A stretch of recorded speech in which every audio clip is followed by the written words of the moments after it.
கொடுத்து அந்த ஒவ்வொரு பாட தலைப்பின் கீழே வெவ்வேறு ஆக்டிவிட்டீஸ் மூலம் பாடம் நடத்துகிறாங்க. அதாவது இப்போ விலங்குகள் அப்படின்னா அந்த தலைப்புக்கு கீழேயே சுதந்திர சம்பாஷணை, மொழி பயிற்சி, எண் பயிற்சி, அறிவியல் அனுபவம், புலப்பயிற்சி, வாழ்க்கை செயல்கள், செய்கை பாடல், கதை, திட்டமிட்ட விளையாட்டு, ஆக்க வேலை, இப்படி பல்வேறு ஆக்டிவிட்டீஸ் மூலமாக முன்பருவ கல்வி நடத்துகிறாங்க. 2 hours தான். ஒவ்வொரு இதுவும் 15 to 20 minutes தான் இருக்கும். அதே வேளையில் அங்கே சத்தான உணவும் வழங்கப்படுகிறது.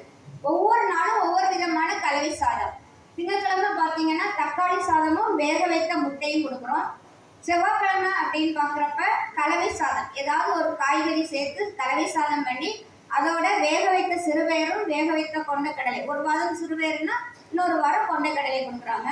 புதன்கிழமை புலாவ் சாதம் வித் எக்கோட, வியாழக்கிழமை எலுமிச்சம்பழ சாதமும் எக்கோட, வெள்ளிக்கிழமை பருப்பு சாதம் வித் உருளைக்கிழங்கு, வேக வைத்த உருளைக்கிழங்கு, சனிக்கிழமை மீண்டும் செவ்வாய்க்கிழமை கொடுத்த மாதிரி கலவை சாதம்.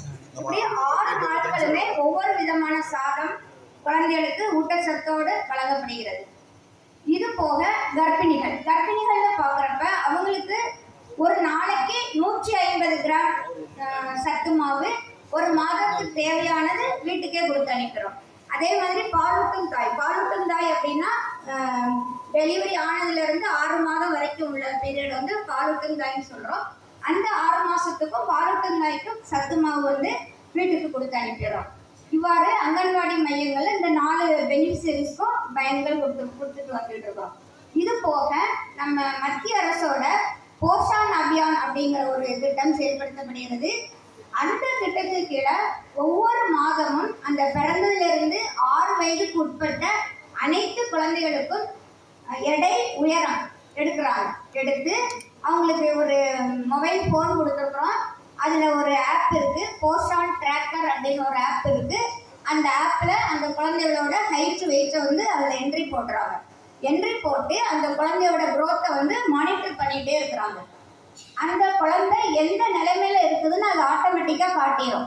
குழந்தை வந்து குள்ளத்தன்மையில் இருக்குதா, எடை குறைவாக இருக்குதா, அல்லது மெலிவுத்தன்மையில் இருக்குதா அப்படிங்கிறத காட்டிடும். அதை வைத்து அந்த குழந்தைகளுக்கு எக்ஸ்ட்ரா ஃபுட்டு சத்து, அதாவது ரொம்ப சிவியர் கேட்டகரியாக இருந்தால், சிவியர் மால்நரிஷ்டாக இருந்தால் அவங்களுக்கு வந்து 45 பிஸ்கட் கொடுக்குறாங்க. இது போக வீடுகள் பார்வையிடும் போது அந்த குழந்தைகளுக்கு தேவையான நியூட்ரிஷன் எஜுகேஷன் கொடுக்குறாங்க. அப்போ ஒவ்வொரு பேரண்ட்ஸும் உங்கள் குழந்தைகளை ஒவ்வொரு மாதமும் இங்கே கொண்டு வந்து எடை எடுத்து உங்கள் குழந்தை என்ன நிலைமையில் இருக்குது அப்படிங்கிறத நம்ம கேட்டு தெரிஞ்சுக்கிட்டு சத்துணவு கல்வியும் அங்கன்வாடி பணியாளர்கிட்ட இருந்து கேட்டுக்கலாம். அது மட்டும் இல்லாமல் எவ்ரி மந்த்து ஒரு முதல் வாரம் திங்கட்கிழமையும் 3வது வாரம் திங்கட்கிழமையும் தாய்மார்களுக்கு மீட்டிங் நடத்துகிறாங்க. அந்த கூட்டத்தில் வந்து கலந்துக்கிட்டிங்கனாலே நிறைய சத்துணவு பற்றிய டீட்டெயில்ஸ் எல்லாம் அவங்க மீட்டிங்கில் சொல்லுவாங்க. சின்ன ஒரு கண்காட்சியும் வச்சுருப்பாங்க. இன்னைக்கு கூட அங்கே ஒரு கண்காட்சி வச்சுருக்குறாங்க. நீங்கள் போகும்போது பாருங்கள் எந்த சத்து, எந்த காய்கறிகளில் என்ன சத்து இருக்குது. அப்போ ஒரு ஃபுட் பிரமிட் ஒன்று வச்சுருக்குறாங்க. அதாவது ஒரு நாள் தானியங்கள், பழங்கள், காய்கறிகள் இதெல்லாம் எவ்வளோ சாப்பிடணும் அப்படிங்கிறதெல்லாம் வச்சுருக்காங்க. நீங்கள் போகிறதுக்கு முன்னாடி எல்லாருமே அதெல்லாம் பார்த்துட்டு போங்க. இவ்வாறு நம்ம அங்கன்வாடி மையங்களில் வந்து சத்து மாவு கொடுக்குறாங்க, முன்பருவ கல்வி அளிக்கிறாங்க, குழந்தைகளோட க்ரோத்தை வந்து மானிட்டர் பண்ணுறாங்க. இவ்வாறு பல்வேறு விதமான ஆக்டிவிட்டிஸ் நடந்துட்டு இருக்கு. இப்போ நம்ம கிராமத்தில் நீங்கள் எல்லாரும் செய்ய வேண்டியது என்ன அப்படின்னா, உங்கள் ஏரியாவில் உள்ள 2 வயது முடிந்த அனைத்து குழந்தைகளையும் அங்கன்வாடிக்கு அனுப்பி பயன்பெற வேண்டும். அதோடு மட்டுமல்லாமல் எல்லோரும் ஆரோக்கியமாக இருக்கணும் அப்படின்னா சரிவிகிதமான உணவை உண்ண வேண்டும். சரிவிகித உணவு அப்படின்னா நம்ம உணவு வகைகள் பல இருக்குது. தானியங்கள், பருப்பு வகைகள்,